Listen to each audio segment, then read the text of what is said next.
जीने की राह।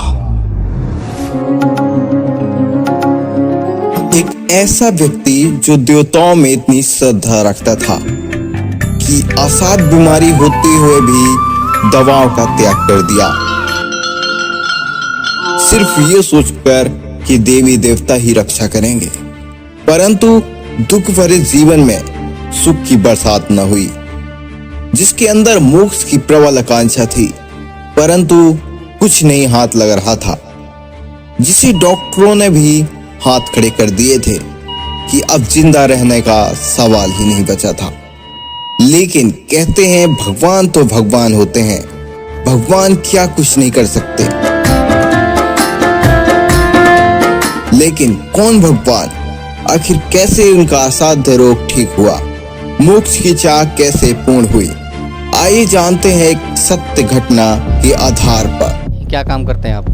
भारतीय सेना में सेवारत हूँ जी। सभी देवी देवताओं की पूजा, दुर्गा जी का नवरात्रे पूजा पाठ, कृष्ण जी की पूजा, अन्य सभी देवी देवताओं की पूजा और हनुमान जी का पुजारी था जी। सर, जो भक्ति आप ये कर रहे थे सभी देवी देवताओं की, दुर्गा जी की नवरात्रे करते थे, हनुमान जी की भक्ति करते थे, व्रत रखते थे, उस सब का आपको क्या लाभ मिलता था? उन सब का लाभ तो ये था कि मुझे कोई किसी प्रकार का दुख था ही नहीं। जैसा कि पहले से ही हमें ज्ञान दिया जा रहा था कि दुर्गा जी की पूजा करने से, दुर्गा जी का पाठ करने से ही मुक्ति हो सकती है। मोक्ष का सिर्फ यही एक मार्ग था। आत्मा जब से बचपन से ही, जब से होश में आए हैं, जब से कुछ जानने योग्य हुए हैं, उस समय से लगता था कि कहीं भगवान की खोज के लिए जाएं।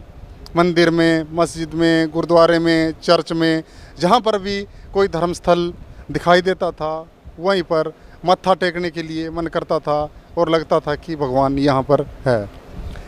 तो इससे लाभ तो ये था कि किसी प्रकार का कोई दुख था ही नहीं, तो लाभ का और दुख का कोई पता ही नहीं चलता था। लेकिन आत्मा इस चीज़ को बिल्कुल स्वीकार नहीं करती थी कि जो भक्ति, जो व्रत, पूजा पाठ मैं कर रहा हूँ, इससे आत्मा को किसी प्रकार की कोई संतुष्टि नहीं थी। तो ये सब करते करते तकरीबन 20 वर्षों से लगभग सभी संत महापुरुषों के आचार्य, ब्राह्मण, मंडलेश्वर टेलीविज़न के माध्यम से जो भी सत्संग सुनाया करते थे, मैं उन सब को बड़े ध्यान मगन होकर सुनता था और आत्मा चाहती थी कि भगवान कहीं मिले। लेकिन इसके साथ साथ में मुझे सन 2009 में बहुत ही ज़बरदस्त भयानक बीमारी का सामना करना पड़ा। भक्ति करने के बावजूद इंसान भक्ति इसलिए करेगा क्योंकि उसकी सारी सुख सुविधाएं मिले, किसी प्रकार का कोई रोग ना हो, और मेन बात है जो मोक्ष की प्राप्ति हो। लेकिन ये सब करने के बावजूद मुझे श्रीनगर के अंदर सांस की बहुत भयानक प्रॉब्लम हुई, जिसके कारण मुझे घुट घुट के सांस लेना पड़ा। जब हॉस्पिटल में डॉक्टर को दिखाया, डॉक्टर ने बोला आपको दमा की शिकायत हो गई है, दमा, ब्रोंकिल अस्थमा, जिसकी वजह से मुझे दवाई लेने से, पूजा पाठ करने से, लगातार पूजा पाठ में लगे रहने से कोई किसी प्रकार का कोई लाभ नहीं हुआ। ना तो बीमारी का कोई थोड़ा बहुत भी रिलैक्सेशन किसी प्रकार का नहीं मिला। दवाइयाँ खाते खाते डॉक्टरों ने यहाँ तक बता दिया कि आपको जीवन भर दवाई खाना पड़ेगी। इस दमा की शिकायत का, सांस की बीमारी का आज तक कभी भी परमानेंट कोई इलाज नहीं निकला है। इस चीज़ को सहन करते हुए, दवाइयों को खाते हुए, कुछ दवाइयों को नहीं खाया, इसलिए नहीं खाया कि दुर्गा माता की भक्ति करते हैं, साल में 2 बार नवरात्रे आते हैं, श्री कृष्ण भगवान ही ठीक करेंगे, करेंगे तो करेंगे, नहीं तो मोक्ष मार्ग तो है ही है, नहीं तो मर जाएंगे। सर, फिर परम संत सतगुरु रामपाल जी महाराज की शरण में आप कैसे आए? परमपिता परमात्मा जगत गुरु तत्वदर्शी संत रामपाल जी महाराज ब्रह्मांड के एकमात्र सतगुरु हैं। परमात्मा की शरण में मुझे ज्ञान गंगा भगत दीपक जी हिमाचल से हैं, उन्होंने ज्ञान गंगा दी है। और जिस दिन से मुझे ज्ञान गंगा मिली, उस दिन से उस ज्ञान गंगा को पढ़ने से मुझे लगा कि ऐसा ज्ञान जिसके लिए हम सदियों से तड़प रहे थे, ज्ञान गंगा पढ़ते ही मेरी आत्मा गदगद हो उठी और मुझे लगा कि यहाँ पर अभी पक्का ठिकाना मिल गया है। जिस तरीके का ज्ञान ना कभी पहले सुना था, ना ही सोचा था, वो परमात्मा कबीर भगवान कबीर साहब हैं। ज्ञान गंगा पढ़ने से दास को इतनी तो जानकारी हो गई कि इसके अलावा ब्रह्मांड में किसी भी प्रकार का और कोई ठिकाना नहीं है। तो ज्ञान गंगा पढ़ने से ही परमात्मा की शरण में आया हूँ जी। सर, पहले आप बहुत भक्तियाँ करते थे और उन भक्तियों से आपको कोई लाभ नहीं मिला, आप उल्टे बीमार हो गए, अस्थमा जैसी बीमारी, भयानक बीमारी आपको लगी। फिर आप परम संत सतगुरु रामपाल जी महाराज द्वारा लिखित पुस्तक प्राप्त हुई आपको ज्ञान गंगा, उससे आपको पढ़ा तो उसे आपने ऑब्जर्व किया कि भाई ये एक पुस्तक है और एक परम संत हैं सतगुरु रामपाल जी महाराज, उनसे नाम उपदेश लेना चाहिए और आपने उनसे आपका नाम उपदेश लिया। तो परम संत सतगुरु रामपाल जी महाराज ने जो भक्ति आपको दी है, जो मंत्र जाप आपको करने को दिया है, उससे भक्ति से आपको क्या लाभ मिला? मुझे सबसे पहले तो मैंने ये सोच लिया था कि मेरी बीमारी को नज़रअंदाज करते हुए मैंने सोचा था कि बीमारी का अभी कोई किसी प्रकार का इलाज ना तो होगा, ना ही मैंने कराना है। मुझे जिस चीज़ की चाहत थी कि मुझे मोक्ष मार्ग मिले और मुझे इसके अलावा और कुछ ना चाहिए था। तो परम संत तत्वदर्शी संत रामपाल जी महाराज की शरण में आने से मुझे सबसे पहली बात तो मोक्ष मार्ग मिला।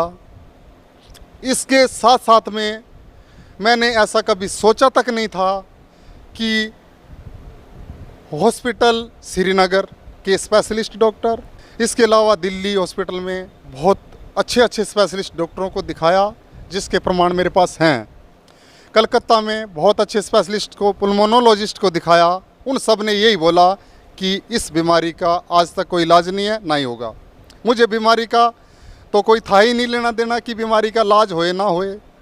आत्मा को चाहत थी कि मुझे मोक्ष मार्ग मिले और सद्भक्ति मिले।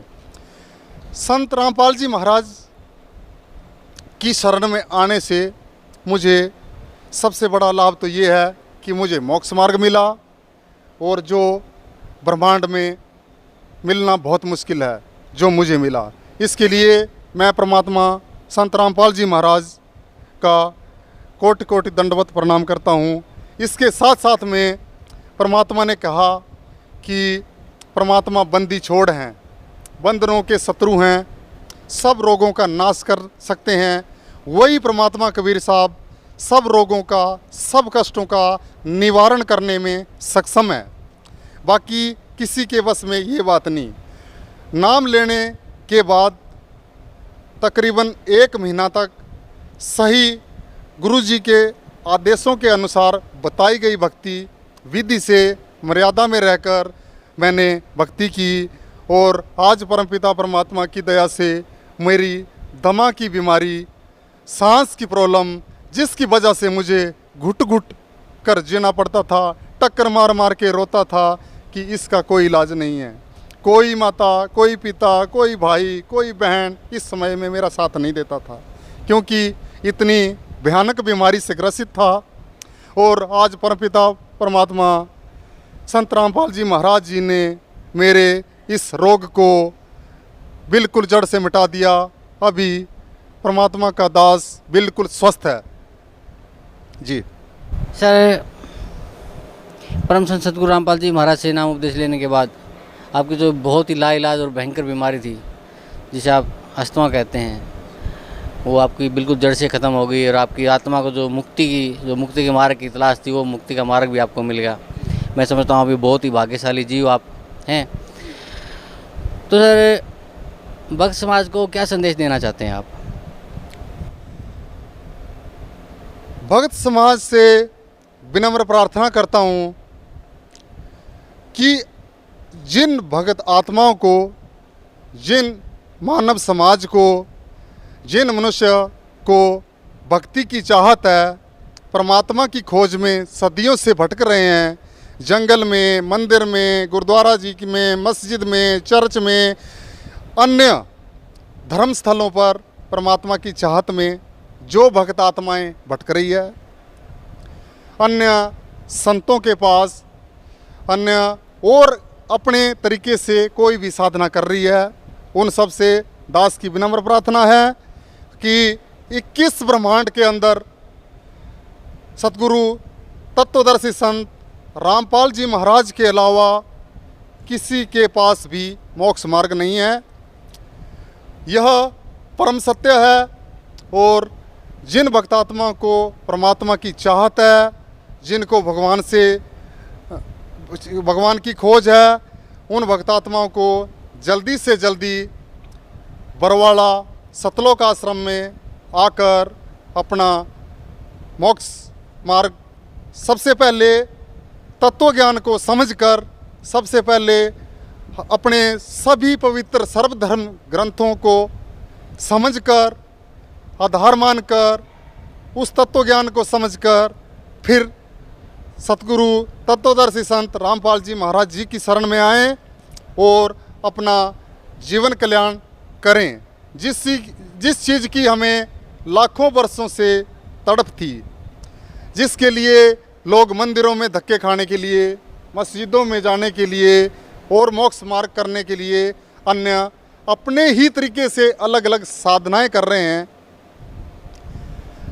इससे हमारे रोग नाश नहीं हो सकते, इससे हमें मोक्ष नहीं मिल सकता, इससे इस भक्ति करने और ना करने से किसी को कोई फ़ायदा नहीं होने वाला। इसलिए भक्त समाज से विनम्र प्रार्थना है कि तत्व ज्ञान को समझकर, सभी प्रमाणों को समझकर तत्वदर्शी संत रामपाल जी महाराज जी की शरण में आएं और मोक्ष प्राप्त करें, यही मेरी प्रार्थना है। जी धन्यवाद आपका, बहुत बहुत धन्यवाद। सत साहिब।